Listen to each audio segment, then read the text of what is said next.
Hello everyone, welcome to ITLS academy.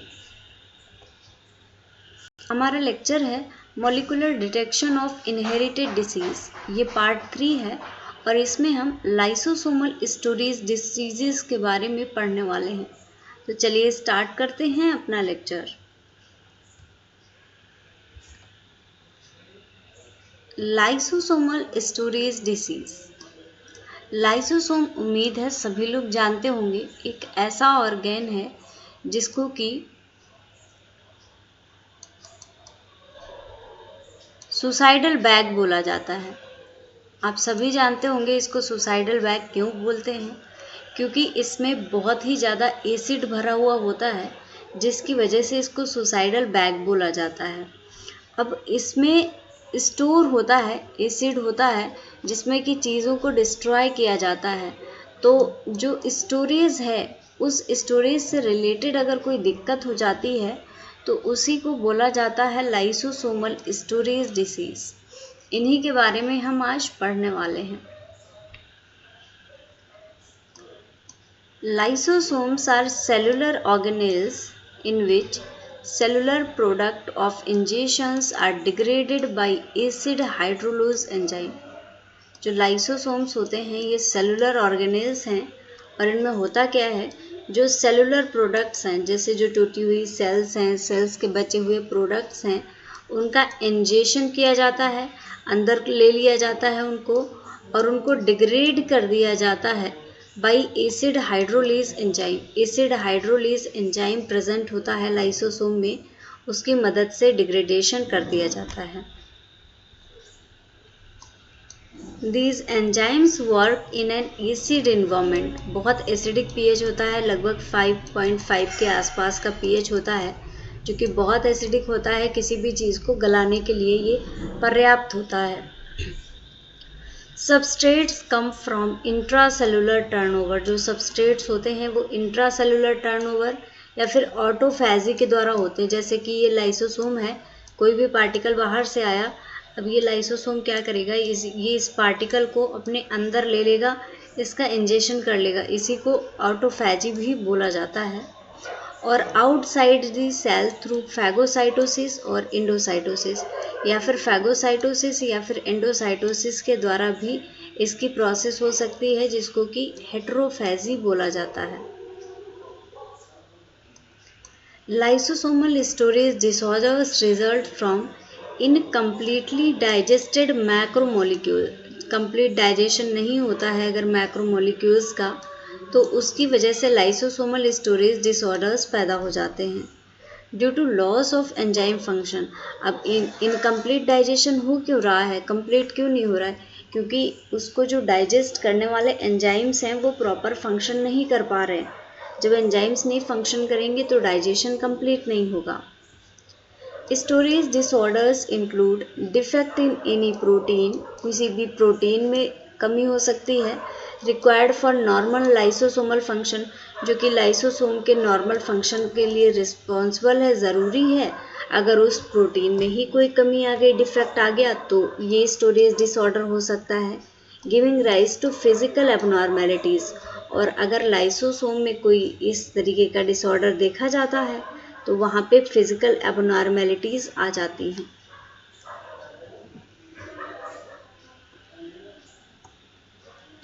ये देख सकते हैं लाइसोसोम का स्ट्रक्चर दिखाया गया है, पूरी सिग्नलिंग की प्रोसेस इसमें दिखाई गई है।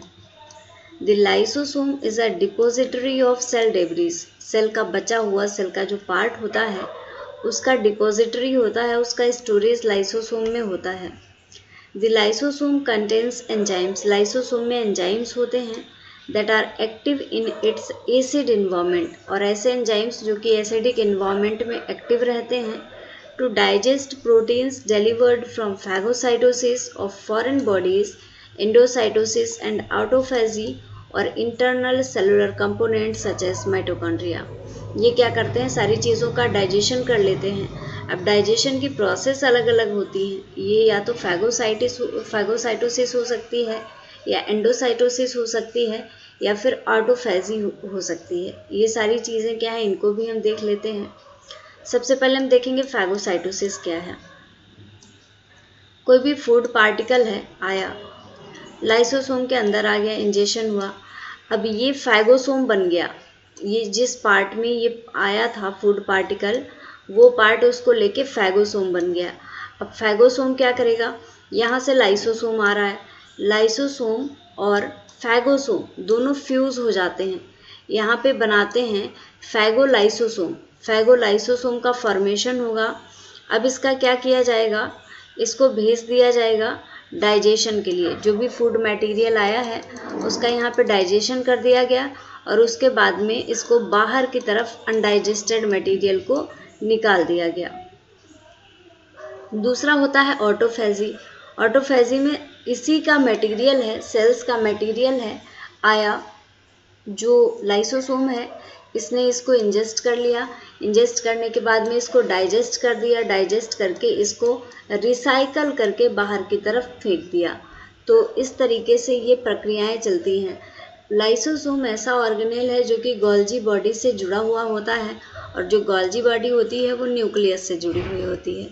ये कुछ इस तरीके से होता है कि ये न्यूक्लियस है, न्यूक्लियस से जुड़ी हुई ये इंडोप्लाज्मिक रेटिकुलम है, फिर उससे जुड़ी हुई गोल्जी बॉडी है, गोल्जी बॉडी से जुड़े हुए लाइसोसोम्स हैं। तो कुछ इस तरीके का ये पूरा का पूरा स्ट्रक्चर होता है सेल में।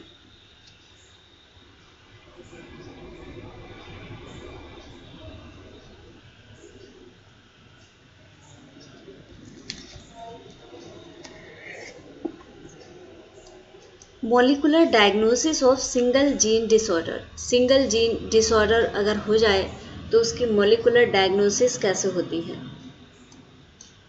Genetic lesions in single gene disorders are detected by a variety of hybridization, amplification methods and nucleotide sequencing। अगर किसी भी प्रकार का जेनेटिक लेशन होता है, सिंगल जीन डिसऑर्डर होता है, तो इसको डिटेक्ट करने के लिए बहुत सारी टेक्निक्स हैं। इसको हाइब्रिडाइजेशन के द्वारा डिटेक्ट किया जा सकता है, एम्प्लीफिकेशन के द्वारा डिटेक्ट किया जा सकता है, एज वेल एज आप न्यूक्लियोटाइड की सीक्वेंसिंग करा के भी इसको डिटेक्ट कर सकते हैं। एक आता है factor 5 Leiden. Factor 5 Leiden gene, इसको F5 भी बोला जाता है और इसको 1q23 भी बोला जाता है। Causes a hypercoagulable that is thermophilic phenotype. इसकी वजह से एक थर्मोफिलिक फिनोटाइप देखने को मिलता है जिसको कि हाइपर कोआगुलेबल भी बोला जाता है। This genotype is present in heterozygous form. ये जो जीनोटाइप है ये हेट्रोजाइगस फॉर्म में होता है इन 4 to 7% of the general population. General population के 4 से 7% में प्रेजेंट रहता है। And 0.06% to 0.25% of the population is homozygous for this mutation. थोड़ी सी ही पॉपुलेशन इसके लिए होमोजाइगस होती है, ज़्यादातर पॉपुलेशन इसके लिए हेट्रोजाइगस पाई जाती है। Several approaches have been taken to test for the Leiden mutation। बहुत सारी अप्रोचेस हैं, बहुत सारे मेथड्स का यूज़ किया गया लीडेन म्यूटेशन को टेस्ट करने के लिए। Polymerase chain reaction method include the use of PCR RFLP। PCR RFLP का यूज़ किया गया। RFLP टेक्निक को हम पहले ही पढ़ चुके हैं, अगर आपने प्रीवियस लेक्चर्स नहीं देखे हैं तो उनको देखिए, चीज़ें आपको क्लियर होंगी। तो RFLP को रेस्ट्रिक्शन फ्रेगमेंट लेंथ पॉलीमॉर्फिज्म भी बोलते हैं। तो आप इस PCR RFLP का यूज़ कर सकते हैं या फिर आप SSP PCR का भी यूज़ कर सकते हैं। SSP PCR में होता क्या है, PCR with sequence specific primers. इसमें PCR तो होते हैं लेकिन सीक्वेंस स्पेसिफिक प्राइमर्स का इसमें यूज़ किया जाता है।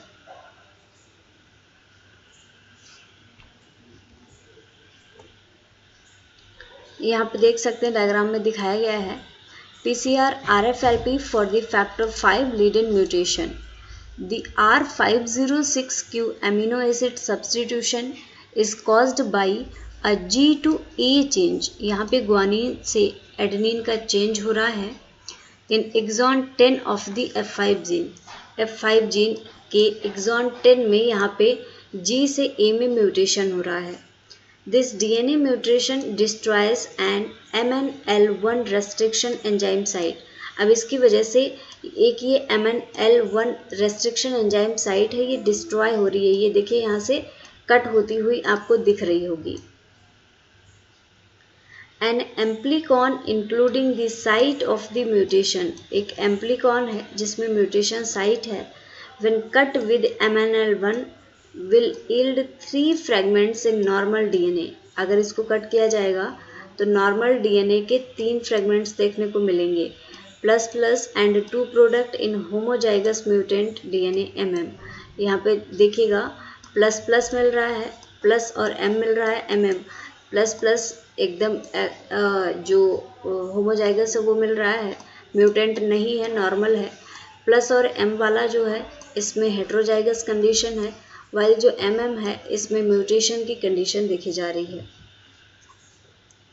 A heterozygous specimen plus M will yield a combination of the normal and mutant pattern। जो ये कंडीशन है इसमें देखिएगा नॉर्मल पैटर्न आपको बैंड यहाँ पे मिल रहे हैं, अगर हम म्यूटेशन वाले बैंड देखिए तो यहाँ पे मिल रहे हैं, लेकिन जो हेट्रोजाइगस वाला है, हेट्रोजाइगस में म्यूटेशन वाले और नॉर्मल वाले हर प्रकार के बैंड देखने को आपको मिल रहे हैं।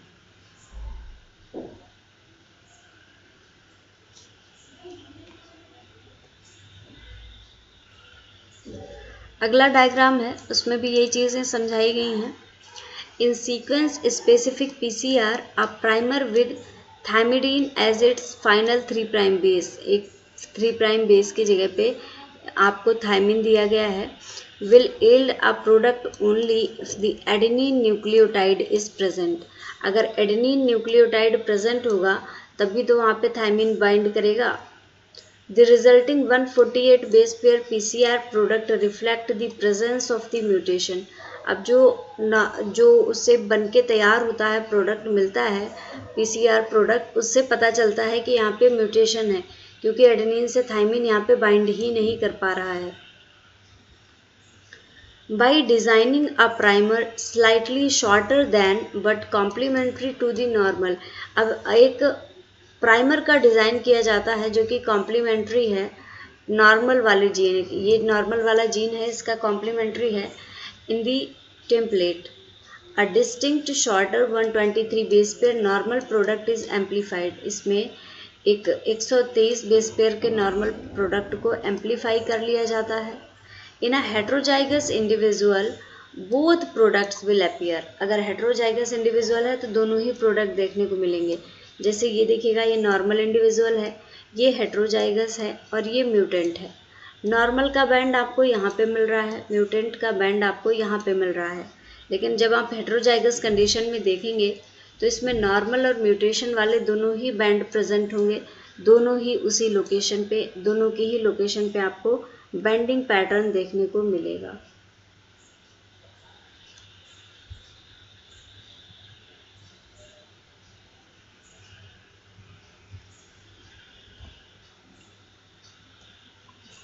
अब आता है haemochromatosis. Haemochromatosis is an autosomal recessive condition. कौन कंडीशन क्या होती है ये सब हम पढ़ चुके हैं प्रीवियस लेक्चर में। ऑटोसोमल डोमिनेंट, ऑटोसोमल रिसेसिव और एक्स लिंक्ड सारी ही प्रीवियस लेक्चर्स में कवर किए जा चुके हैं। अगर आपने लेक्चर्स नहीं देखे तो उनको देखिए ताकि आप चीज़ों को कनेक्ट कर पाएँ। तो ये भी जो डिसीज़ होती है ये एक ऑटोसोमल रिसेसिव कंडीशन होती है that causes over absorption of iron from food. Food से आयरन का ओवर एब्जॉर्प्शन होने लगता है, आयरन बहुत ज़्यादा मात्रा में एब्जॉर्ब होने लगता है। Iron accumulation subsequently causes pancreas, liver and skin damage. अब ये जो आयरन एक्यूमुलेशन है इसकी वजह से पैनक्रियाज, लीवर, स्किन इन सब में बहुत सारा डैमेज हो जाता है। इसके साथ ही साथ हार्ट की डिसीजेस भी देखने को मिलती हैं और बहुत बड़ी बीमारी जो कि है डायबिटीज़, ये भी आयरन के एक्यूमुलेशन से पॉसिबल हो जाती है।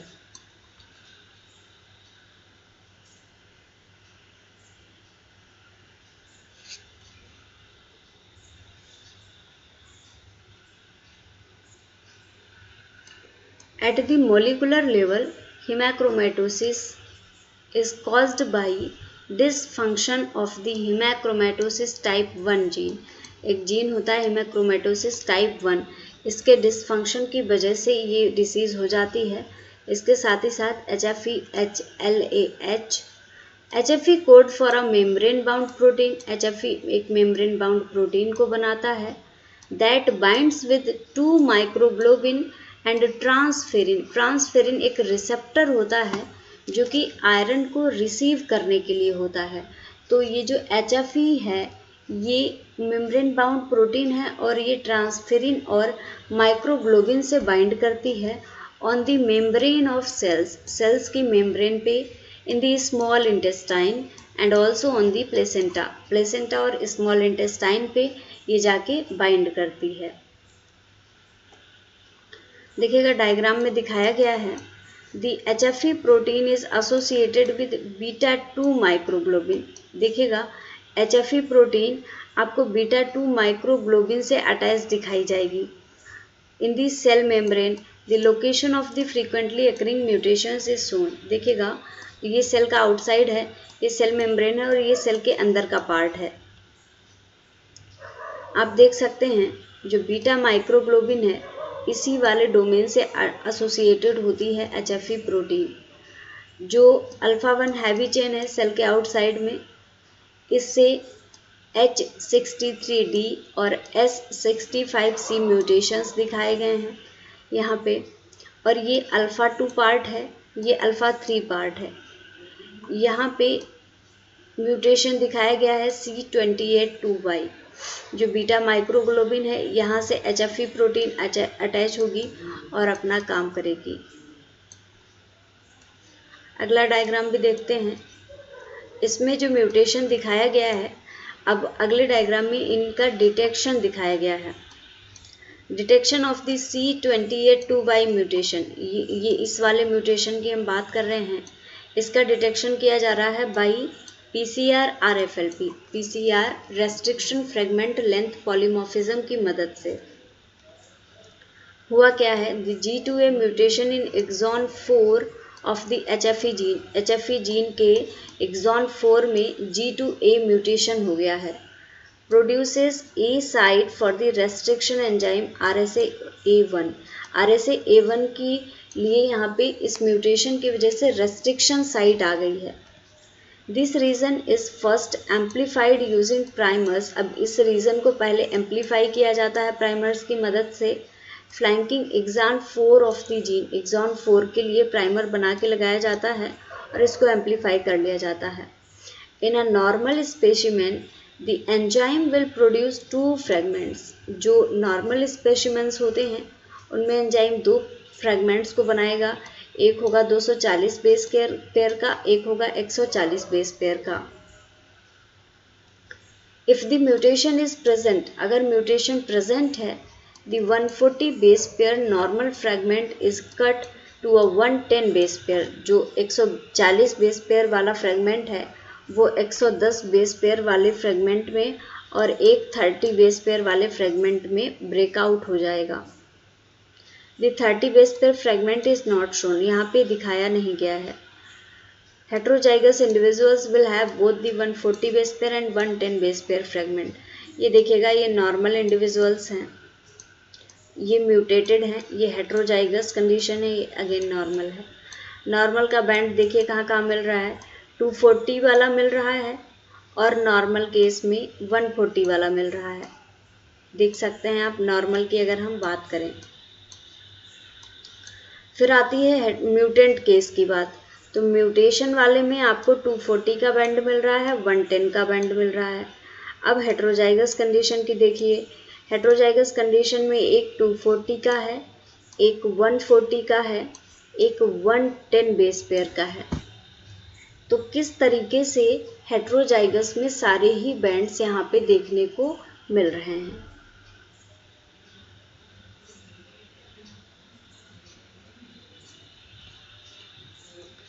So thank you everyone for watching this session.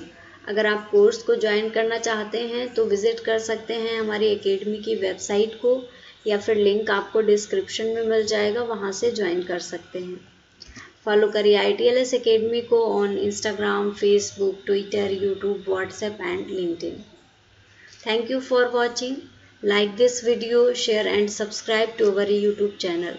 For any help or any query, feel free to contact on our helpline number. Thank you very much everyone.